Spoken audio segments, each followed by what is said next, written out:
बिस्मिल्लाहिर्रहमानिर्रहीम।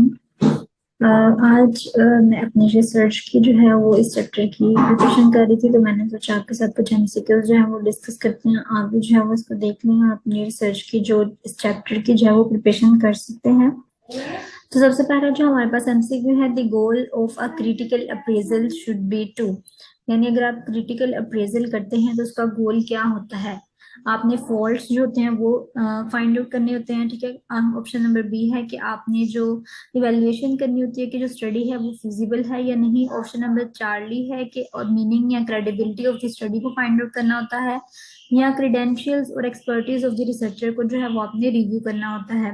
तो जो फॉल्ट्स वगैरह फाइंड आउट करते हैं स्टडी डिजाइन के अंदर, ठीक है, तो ये क्रिटिकल अप्रेजल का जो है वो पार्ट तो ठीक है, लेकिन ये कि ये एंड गोल नहीं है, ठीक है, हमारा गोल नहीं होता। ये पार्ट तो है उसका, लेकिन ये कि गोल हम इसको जो है वो कंसिडर नहीं करते, ठीक है।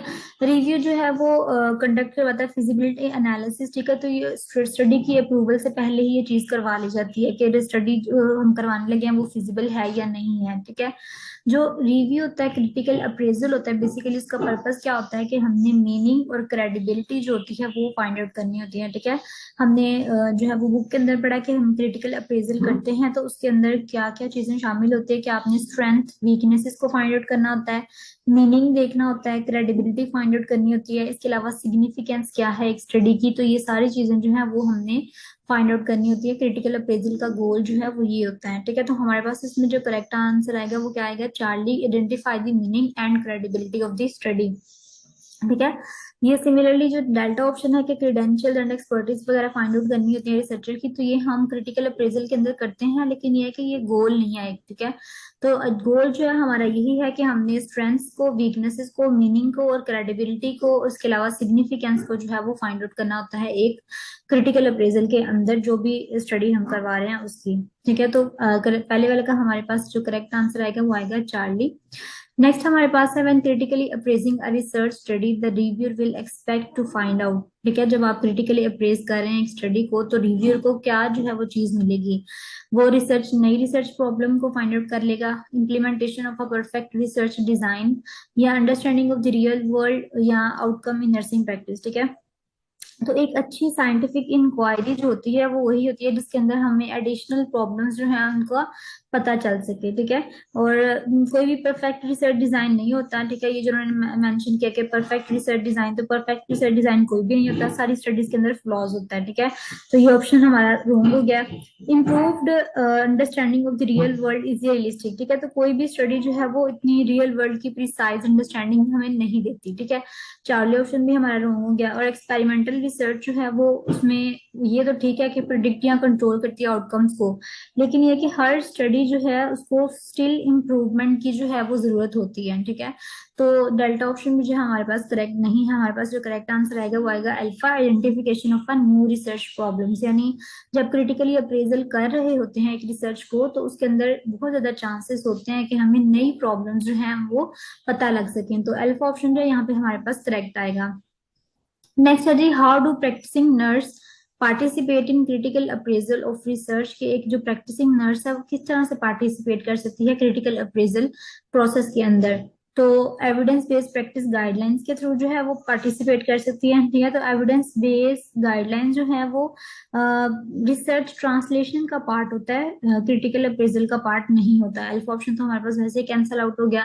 Bye presenting findings from their own outcome research, के वो अपना पार्टिसिपेट कर सकती है क्रिटिकल अप्रेजल के अंदर किस तरह से जी, अपनी फाइंडिंग्स जो हैं वो प्रेजेंट करके, ठीक है। तो प्रेजेंटेशन वगैरह जो है वो ये रिसर्च यूटिलाइजेशन का पार्ट है जो आपने पढ़ा हुआ है, ठीक है, ये भी क्रिटिकल अप्रेजल का पार्ट नहीं है। By questioning the quality, credibility and meaning of study, या क्वालिटी वगैरह को आइडेंटिफाई करके क्रेडिबिलिटी को या मीनिंग को, तो हमने पहले भी पढ़ा है कि अगर आपने क्रिटिकल अप्रेजल करना है तो उसमें हमने कौन कौन सी चीजें करनी होती है, हमने पहले भी डिस्कस किया कि क्रेडिबिलिटी को, क्वांटिटी को, ठीक है, और मीनिंग ऑफ द फाइंडिंग्स जो है उसकी स्ट्रेंथ्स को, उसकी वीकनेसेस को डिस्कस करना होता है। तो एक नर्स अगर क्रिटिकल अप्रेजल करना चाहती है तो वो क्या करेगी, क्वालिटी देखेगी, क्रेडिबिलिटी देखेगी और मीनिंग ऑफ द स्टडीज जो है वो देखेगी। तो चार्ली ऑप्शन यहाँ पे हमारे पास जो है वो करेक्ट आएगा। नेक्स्ट है what will the reviewer do during the evaluation portion of a critical appraisal study. जब हम क्रिटिकल अप्रेजल स्टडी का इवैल्यूएशन पोर्शन करते हैं तो उसमें जो है रिव्यूअर क्या करता है, असेस करता है जी whether the measurement tools are consistent with the phenomena of interest, के जो मेजरमेंट टूल्स हैं वो कंसिस्टेंट है जो भी फिनोमेना ऑफ इंटरेस्ट है उसके साथ। ठीक है, ये डिटरमाइन करता है वेदर, तो ये जो पहला ऑप्शन है ना कि assess whether the measurement tools are consistent, ठीक है, तो ये एनालिसिस में किया जाता है। ठीक है, एनालिसिस जब हम करते हैं ना उसके हम देखते हैं कि इनकॉन्ग्रुएंसी है या कॉन्ग्रुएंसी पाई जा रही है। ठीक है, यहाँ determine whether the study findings are meaningful and should be used in implemented in practice, के स्टडी फाइंडिंग्स जो है वो कितनी यूजफुल है। ठीक है, तो इवेल्युएशन जब हम करते हैं क्रिटिकल अप्रेजल के अंदर तो रिव्यूअर जो होता है वो बेसिकली डिटरमाइन करता है क्रेडिबिलिटी को। ठीक है, और meaning of the study decide करता है कि फाइंडिंग्स जो है वो रेलिवेंट है या नहीं है, प्रैक्टिस से रिलेटेड है कि नहीं है, और उनको हम इम्प्लीमेंट कर सकते हैं कि नहीं कर सकते। तो बीटा ऑप्शन जो था यहाँ पे हमारे पास इसका क्या है, करेक्ट है। स्टैटिस्टिकल एनालिसिस जो है वो हम मेथोडोलॉजी वगैरह में करते हैं। ठीक है, और review the components of the study, तो ये जो कंपोनेंट्स ऑफ द स्टडी हम करते हैं ताकि हमें एक अंडरस्टैंडिंग जो है वो हो जाए, तो ये हम बिगनिंग में ही जो है वो कर लेते हैं। ठीक है, तो हमारे पास यहाँ पे करेक्ट आंसर है इवैल्यूएशन पीरियड के अंदर हमने क्या करना है, इवैल्यूएशन पीरियड के अंदर हमने डिटरमाइन करना है एक तो फाइंडिंग को जो है वो स्टडी फाइंडिंग्स जो है वो मीनिंगफुल है कि नहीं है, और दूसरा ये कि वो किस तरह से जो है वो इम्प्लीमेंट हो सकती हैं प्रैक्टिस के अंदर। ठीक है, तो बीटा ऑप्शन जो था यहाँ पे हमारे पास करेक्ट था।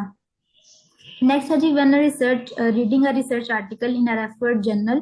रेफर्ड जर्नल का जो दूसरा नाम आपकी बुक के अंदर मेंशन है वो पीयर रिव्यूड जर्नल भी है, यानी पीयर रिव्यू के बाद जो जर्नल आपका पब्लिश हुआ है। ठीक है, तो उसको आप रीड कर रहे हैं, उसके अंदर से एक आर्टिकल को आप रीड कर रहे हैं। Reading a research article in a refereed journal the nurse research is assured that the article. ठीक है, तो अब नर्स रिसर्चर जो है उसको अश्योरिटी है कि जो आर्टिकल है वो describe a study undergoing review, तो जो आर्टिकल के अंदर स्टडी होती है वो नहीं होती कि जी रिव्यू के अंडर होती है, बल्कि वो होती है जो कि आफ्टर मतलब कि रिव्यू जो है वो पब्लिश होती है।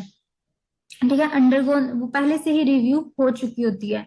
हैज बीन प्रीवियसली पब्लिश, तो कोई भी रेफर जर्नल जो होता है उसके अंदर हमेशा न्यू रिसर्च जो है वो पाई जाती है। ठीक है, प्रीवियसली पब्लिश्ड रिसर्च जो है वो नहीं पाई जाती।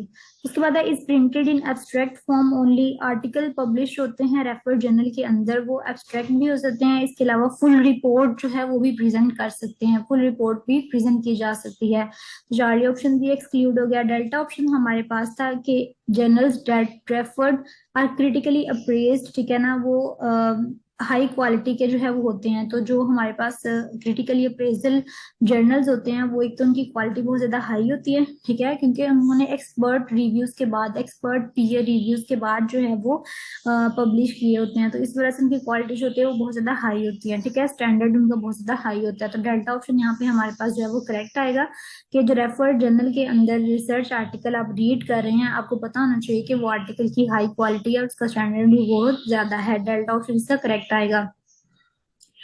नेक्स्ट है a reviewer is asked to critically appraise a report to help determine whether funding will be allocated for a research study, यानी जब आप critically appraise कर रहे हैं एक रिपोर्ट को, ठीक है, तो वो उसको मतलब हेल्प करेगी इस चीज को डिटरमाइन करने में कि फंडिंग जो है वो एलोकेट हुई है कि नहीं इसको।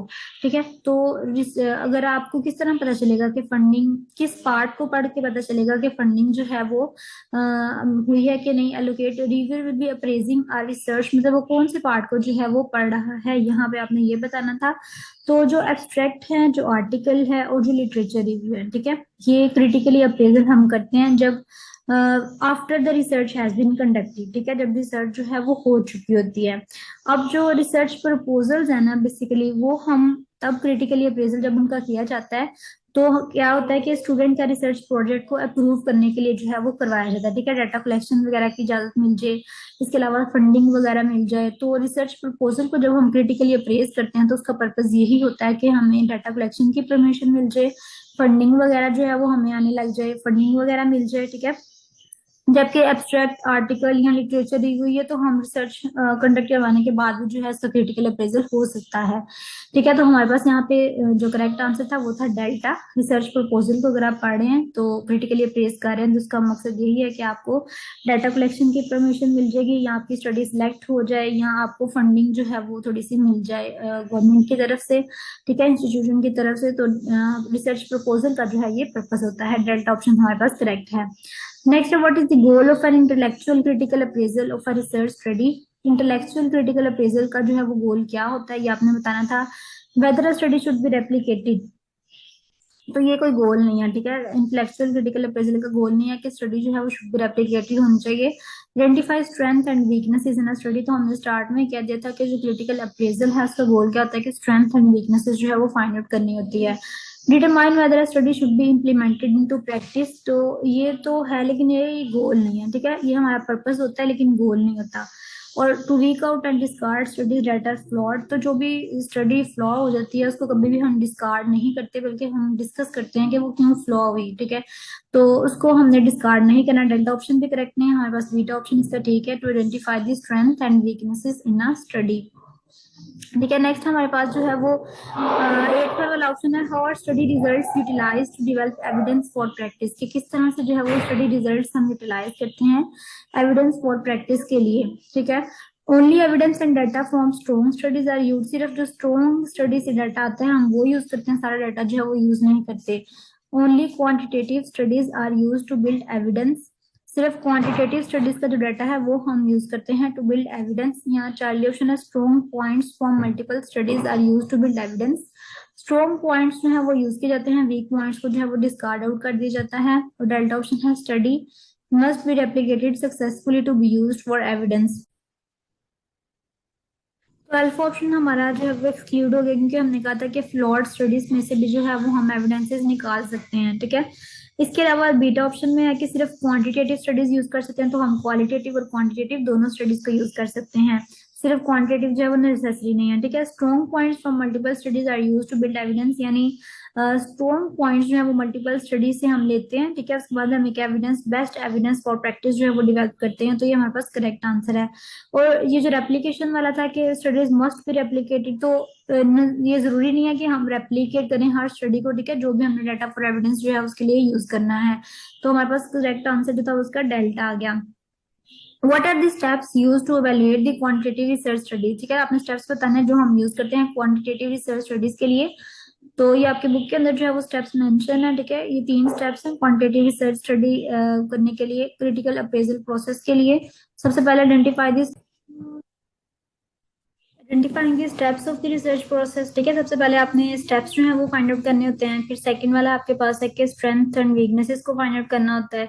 और थर्ड वाला है कि आपने credibility and meaning of the study findings जो है वो फाइंड आउट करना है। तो ये हमारे पास 3 स्टेप्स हैं जो कि quantitative research critical appraisal process के जो है वो हैं, ठीक है। आपकी एनसी की बुक के अंदर जो है वो ये शामिल है। तो यहाँ पे उन्होंने हमसे यही पूछा था कि आपने स्टेप्स बताने हैं, तो हमारे पास यहाँ पे करेक्ट आंसर जो है वो डेल्टा है। ये स्टेप्स कौन कौन से हैं कि आपने सबसे पहले स्टेप्स या एलिमेंट्स फाइंड आउट करने हैं रिसर्च प्रोसेस के, सेकंड वाला स्ट्रेंथ एंड वीकनेसेस को फाइंड आउट करना है, और थर्ड वाला credibility and meaning of the research finding जो है वो आपने फाइंड आउट करना है। तो हमने इनके ऊपर जाना ही नहीं है, डायरेक्ट जो है वो डेल्टा ऑप्शन हमारे पास इसका करेक्ट आंसर है, ठीक है। 10th वाला हमारे पास जो है वो एमसीक्यू है, when assessing the introduction section आपने देखना है रिसर्च स्टडी का, what will the review look for, ठीक है।